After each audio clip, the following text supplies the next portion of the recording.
Welcome to the BamCam with Jack Burnette and Alison Castellano from RFG Advisory. In this podcast, we explore how life and financial well-being are intertwined. We'll look into areas concerning motivation and attitude, financial planning, investing, and much more. Our goal is to empower you with the information and resources you need to help manage your money and strive towards the life you've always wanted. So sit back, relax, and join us on this journey of uncovering your true self and achieving financial independence.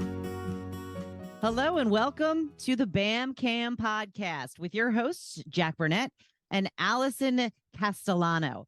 I'm Wendy McConnell. Now, did you guys ever just feel like saying, it's the BAM, Cam? Well, we haven't yet, but now that you've planted that in our heads. Well, Jack probably knows Jack Yeah. knows probably what I'm talking about. Allison probably does not. Yeah. It's from the Flintstones. No. From the Flintstones, Bam Bam. Yeah.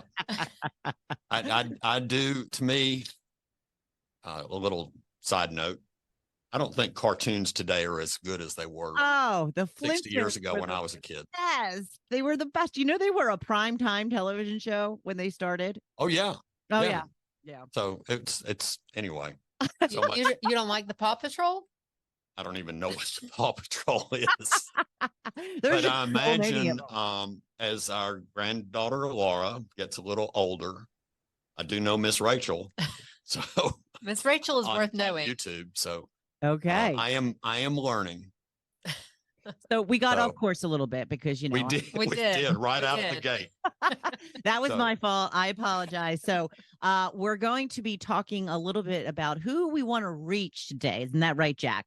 That's correct. And we want to, and I have tasked Allison because she wants to target working with teachers. Having been a school teacher for the last 10 years, she wants to target teachers and to help them understand their benefits. So we're going to talk a lot about the Alabama Teachers Retirement Plan, which is similar to retirement plans in other states, as you have researched, Allison. So one of the things that I have always heard is how wonderful the Teachers Retirement Program is in Alabama, and that's a major benefit that kind of offsets the downside of teaching, as in lower wages and things of that nature, that you have the benefit of this fabulous pension program.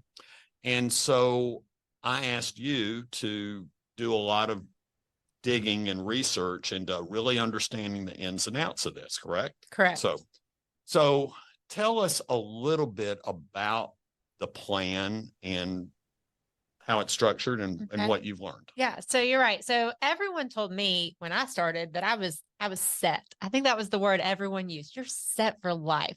You're going to have this great pension plan when you retire. And yeah, everyone just kept saying I was set. But basically a pension plan, a defined benefit plan, it's going to pay out a monthly retirement to members or former employees. And that monthly retirement is based on a formula, based on years of service, average salary. So when you retire, they look at how many years of service you have, what your age is, and what your average earnings have been. Correct. And then they say, okay, this is what we're going to pay you for as long as you live. Yes. Okay. So with some options for survivor benefits and the like. Okay. So how is this plan funded? There's a payroll deduction for a certain percentage. So there's 2 tiers in Alabama. Tier 1 employees, I was a tier 1 employee, at a 7.5% payroll deduction. Okay, so your salary is reduced by 7.5% to fund this pension. Yes. And how much does the state put in? 4% interest per year. Wait a minute. 4% interest on your money. Yes. Okay. How much are they putting in to contribute? In other words, are they doing a match like in the corporate world? If you have a 401k plan and you put in 7.5%, you'll get a match from your employer. How much are they putting in as a match? No. No match. No match. So essentially, if I understand this and what you're telling me, they credit you with an interest rate on what you contribute, but you are the sole contributor to the plan, except if you live long enough that they are paying out benefits beyond what you've accumulated. Correct. Wow. That's not what I envisioned. Yeah. And it's not the way the rest of the world works Yeah. for the most part. Yeah. Okay. So interesting. So it's mostly self-funded through payroll deduction Yes. by the employee. Yes. Interesting. Okay. Can I interject a quick question? Yeah. If you long pass away before most of your benefits are paid out, who do the benefits go to? You can designate a beneficiary. Okay, so there is So, somebody that it Yeah, can there go is to? an option there. Mhm. It's not like the state just gets to keep it. Correct. That's correct. Okay, Yes. because that's where I thought you were going, and I was about to get very angry. That would be worth getting angry at. Yeah. You can, every dollar that a teacher puts into the plan, plus it earns a return Mhm. that's a guaranteed rate of return, and will be returned to the employee or their designated beneficiary. And if they don't designate a beneficiary, they're a state. Yeah. Good to know. Good to know. Yep. Yes. So you can't lose money Yeah. on the plan. Yeah. Okay. So let's fast forward. How are benefits paid out of the plan? So like I said, they're paid based on a formula. Okay. So based on your years of service and your average salary, and depending on what tier you were, there's a benefit factor. Okay. So So let's say tier 1, that's what you were. And tell me who's in tier 1. So tier 1 teachers were hired before January 1st, 2013. So I was 10 years hired. ago. Yeah, I was hired in August, or I started in August of 2012. So kind of, when you think about a school year, I was the last group of teachers that were hired for the whole year that were in tier 1. Okay. In tier 1. So let's back up a little bit. Tier 1, you mentioned that 7.5% contributes to tier 1. What do tier 2 people contribute? 6.2%. So they So pay it's smaller, less. and they have a smaller benefit factor Okay. in their formula calculations. So it's a less attractive plan. Some would probably say that. Okay. So the plan favors people that have been in it for more than 10 years now, for Yes. the most part, at least slightly. And there's some nuances Yes. that are different. So when you retire, what are the differences between tier 1 and tier 2 as to when you can retire Mhm. and how that's paid out? So tier 1 employees could retire after 25 years of service and get full benefits, no matter their age. Tier 2 employees can retire after 30 years of service, but if they are not 62, they get a reduction in their benefits. Okay. So if you're in tier 2, you have to work longer before you qualify for retirement Yes. benefit. And if you're in tier 1, you can I've always heard that teachers can retire like around age 50 or so, and they could get a full retirement at 25 years of service. Yeah. And which is not unattractive for people that want to retire early. Yeah. But tier 2, if they don't wait until at least 62 years of age, they get a reduction in that formula. Yes. And that reduction, I assume, is permanent for the rest of your life. Yes. Okay. On there. So when those benefits are paid out, you've put in money into the program for a number of years. So is it reducing your money first? Oh, of course. Yeah. Your money comes out first. So so your money plus the earnings you've earned on it. Yeah. In your plan over the years. And then, so you have to live a while before you start getting into the state's wallet. Correct. So it's funny, grandmama, Right. your mom, My mother. she called me the other day. She calls me nearly every night, but we were talking about this and she said, "Oh, Alabama's got a great teacher's retirement plan. That's who pays for where I live." And I said, "Grandmama, you have outlived your benefits. You outlived your account. So it's a good deal for her. So it's a great deal for her now. You know, by the way, my mother is almost 89.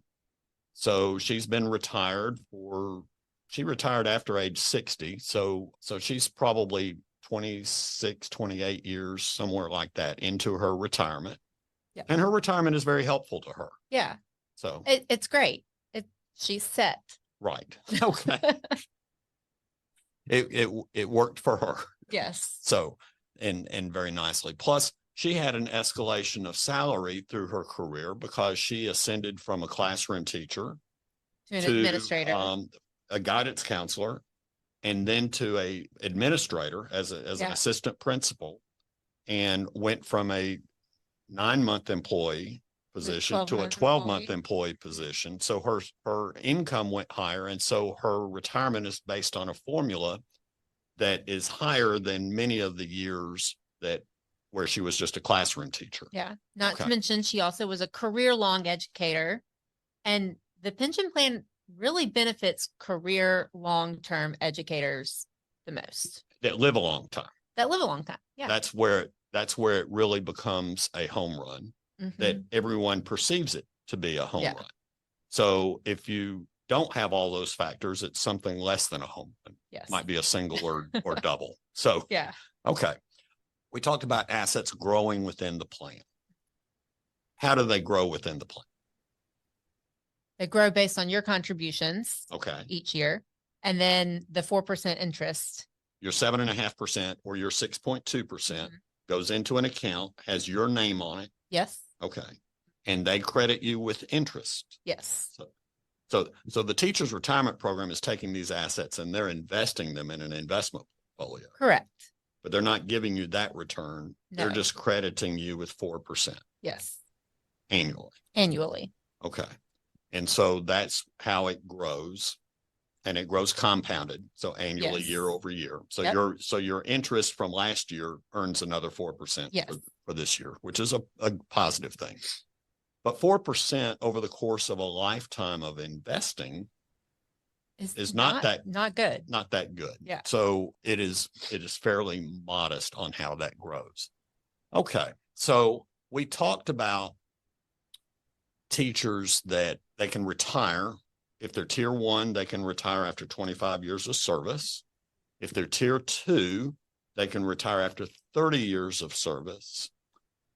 But if they're not 62 at that point, so if you started at 24, which is probably a common starting time, and you want to retire after 30 years at age 54, you're going to have a significantly reduced pension amount based on that. So you have to work till 62 to not get that reduction.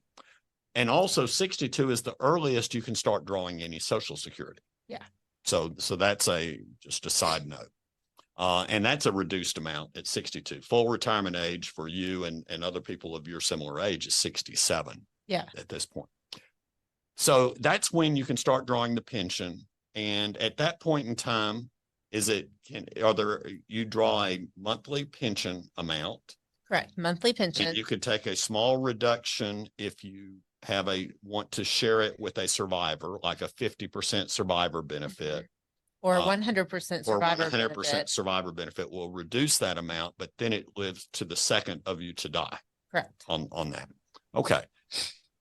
What if a person decides to not stay in teaching till age 62, or like you decided, I don't want to do this for 25 years. And what are your options at that point? Yeah. So one of the downfalls of these plans is they really don't benefit short-term or middle-term teachers as much as they benefit those long-term teachers. And these plans are not portable. So I've actually got a friend who has been a teacher in Alabama, and she's moving across state lines, wants to teach in another state. But now she's got this small little Alabama account with the pension plan, and she's got to kind of figure out what to do with that. But these plans are not portable, and they really don't help or benefit short-term teachers like me. So the question is, what can we do about that? We can take our money out. We can Okay. roll our money over into an IRA, for example. Okay. So it can be rolled over from, and it can be, now, do you also get the earnings, your 4% earnings? No, I will get, because I have 3 years of service, over 3 years of service, I will get part of my interest, but I will not get all of my interest if I take my money out. Even with the 10% and you're fully vested, you don't get the full 4% Correct. on that. Correct. So you have to kind of evaluate and see, if I take this money out and I invest it over the next, say, 25, years. Yeah. 25 years or so. Otherwise, it stays in and earns 4% crediting.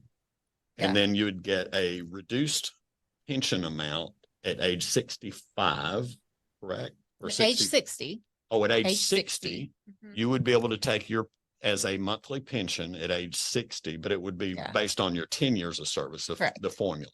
Correct. Or you could take this money out and invest it over the next 25 years, which you would likely do much better than 4% over a 25-year period of time. The markets fluctuate, obviously, but historically, my observation is that most investment portfolios do better than 4% over a long period of time. So, so that's probably a better option than leaving it for a pension that you could draw that would be also affected by inflation. Right now, inflation's running higher than 4%. Yeah. So if inflation stayed the way it is today, it would absolutely be a money losing from a purchasing power proposition. So it's obvious that that's the right choice for you to roll your money over and manage it as in an investment portfolio yourself to do that. Okay. Yeah. So let's talk a little bit also about planning for retirement in general. When I have worked with clients that were fortunate enough in the corporate world to have a pension, we have learned that typically for a client to be able to reproduce their earnings, their final earnings in retirement, they need 3 buckets of money sources. One being their pension, second being Social Security, and the third being savings. So people need to augment their employer pension and Social Security, which are mandated if you're in those situations, by saving. Yeah. In the teaching world, do they advocate saving outside of the teacher's retirement plan? No one ever talked to me about saving really anything additional. Well, I did. Well, you did, but no one told me what my options were. Right. So I didn't know that there were 403B plans, 457 plans. Like I didn't know until I started getting into this and studying that I had other options. Right. And so I wasted 10 years of a career not saving as much as I could. Because in the private or in the non-public sector world, so, the teacher's retirement program in Alabama also works for other state employees, firefighters, policemen, things of that nature that are under the government employees and the like. In the private sector world, corporate world, pensions have been going away. Very few companies still offer traditional pension plans. So it's put more burden on an employee to save. Most of the time it's through employer savings plans like 401k plans, and employers typically will match some of those contributions that the employer makes. So it's funded by both to do that. But then those people only have savings and Social Security to do. So, but it's important that teachers really understand, and even if you want to stay in teaching your entire career, that's something I would think we could help them and to say, your current situation is going to be able to provide you with this amount of income in retirement in today's spending dollars. Yeah. And that would be helpful for retirement planning, I would think. Oh, very helpful. Okay. Yeah. But do you think most teachers are doing that? No, I mean, maybe I was the oddball out, but I think most teachers are overworked. They're overwhelmed with what they have to do at work. They don't come home to think about, what is my retirement going to look like? So do you think teachers often, when they get ready and they pull the trigger and say, okay, I'm going to retire, that they go into that prepared, knowing exactly what they're going to get? Probably not until 1 to 3 years before retirement. Okay. Is what I would guess. Interesting. That's based on what I know. Well, that's kind of late in the game to really understand and to be able to take any action that could have an impact. Correct. Interesting. Based on the fact that you're told, I'm set. You're set. Yeah. Everybody said, don't worry about it. You're set. Yeah. Interesting. Well, that set is a dangerous word. It is. There is. And it's, ignorance may be bliss at the time, but it has a gotcha down the road. Yeah. Okay. All right. Interesting. So you talked about mistakes you've made. So let's talk a little bit about, as you look back on your 10 years as a teacher, I know there were aspects of teaching you loved. Oh yeah.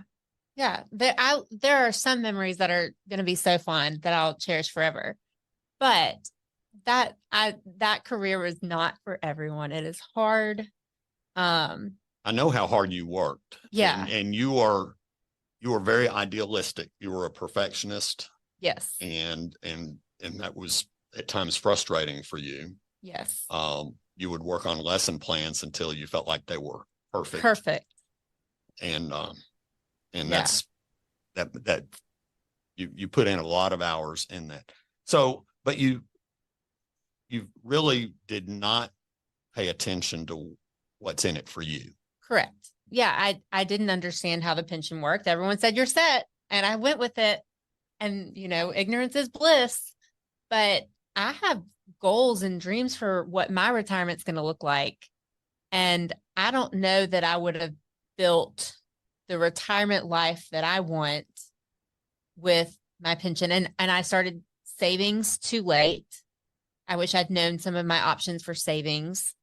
Okay. And one big mistake is I chased the vested status so that I could qualify for that pension. I needed the 10 years of service to qualify for that pension. And so I probably stayed in teaching a few years too long, because even after just 5 years or 3 years, I could have taken that money out and invested it in an IRA. Well, I remember you were starting to have doubts about how long.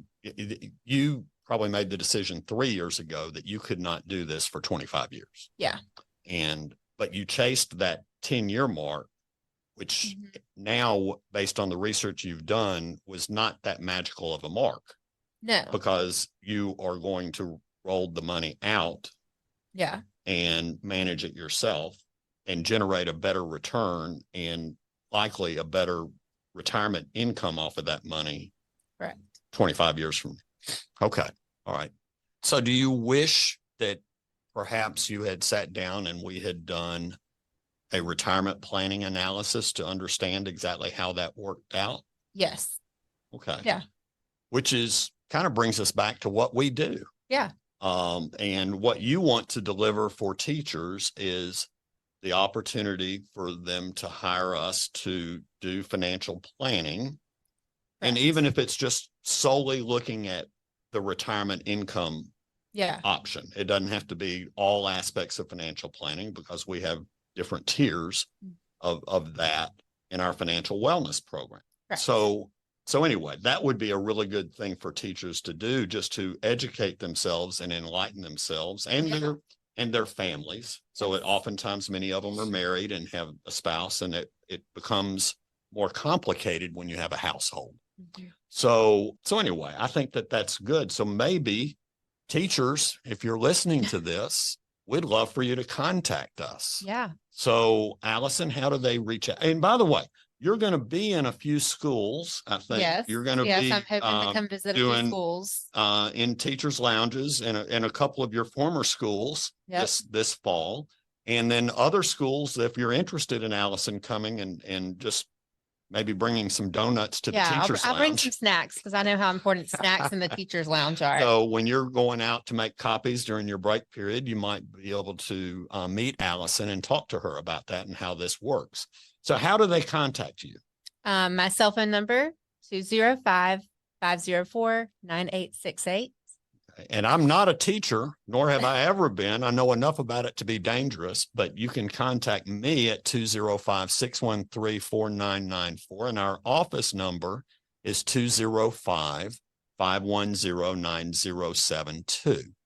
With that being said, our website is, and this is a mouthful, rfgadvisorywealth.com/Jack Burnette. Otherwise, I just wanted to point out something that Allison said. She said that it was too late when she started saving. No, you started saving late, but not too But not late. too late. You're Yes. right. it's Yeah. never too Never late. Never late. too late. Yeah. Wendy, that's a good point. I always go back to that tree. When's the best time to plant a tree? 20 years ago. When's the second best time? Today. Yep. You know, Wendy, that brings up an interesting point. One of the things, and people have reluctance sometimes to work with a financial planner because they feel like they've made so many mistakes. We can help you make the next right decision. Absolutely. That's, you know, we can't change what's already happened. We can only work with you going forward, but we can help. And it's a judgment-free zone, right? Absolutely. There you We go. don't judge. Yeah. All right. Well, thanks, guys. We appreciate it. And thank you for joining us today. Please like, follow, and share this podcast with your friends and family. Until next time, I'm Wendy McConnell. Thank you for listening to the BamCam podcast with Jack Burnette and Alison Castellano from RFG Advisory. Click the follow button to be notified when new episodes become available. Visit our website at rfgadvisorywealth.com/Jack Burnette or give us a call at 205-510-9072. And don't forget to click the follow button to be notified when new episodes become available. Content here is for illustrative purposes and general information only. It is not legal, tax, or individualized financial advice, nor is it a recommendation to buy, sell, or hold any specific security or engage in any specific trading strategy. Information here may be provided in part by third-party sources. These sources are generally deemed to be reliable. However, neither our guest nor RFG Advisory guarantee the accuracy of third-party sources. The views expressed here are those of our guest. They do not necessarily represent those of RFG Advisory, its employees, or its clients. This commentary should not be regarded as a description of advisory services provided by RFG Advisory or performance returns of any client. The views reflected in the commentary are subject to change at any time without notice. Securities offered by registered representatives of Private Client Services member FINRA SIPC. Advisory services offered by investment advisory representatives of RFG Advisory LLC, RFG Advisory, or RFG, a registered investment advisor. Private Client Services and RFG Advisory are unaffiliated entities. Advisory services are only offered to clients or prospective clients where RFG Advisory and its representatives are properly licensed or exempt from licensure. No advisory services may be rendered by RFG Advisory unless a client agreement is in place. RFG Advisory is an SEC registered investment advisor.